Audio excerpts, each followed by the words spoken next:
Hello guys, welcome back to my YouTube channel Tech Captain. In this video, I'm going to tell you about how you can set wallpapers like this on your iPhone.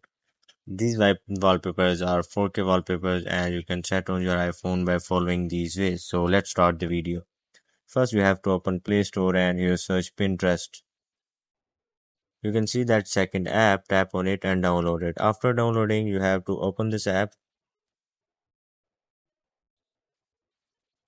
Here you can see a lot of apps. You first have to sign in. I have already signed into this app. First you have to sign into Apple ID or Gmail. After that, the wallpapers, 4K wallpapers of Pinterest appears here.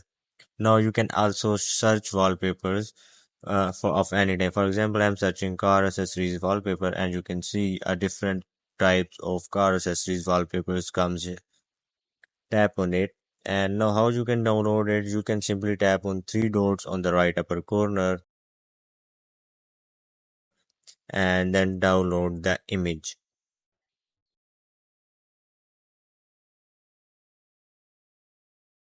Now go to the gallery and you can see the image is downloaded into my gallery. Tap on the share button from the left bottom corner and after that you have to simply tap on use as wallpaper. Now this is set as your wallpaper. So by this way, you can easily set 4K wallpaper on your iPhone without any money. And it is also a free, not paid app. So that's it for the video. I hope you guys like this video. Don't forget to subscribe my YouTube channel Tech Captain and I will see you in the next one.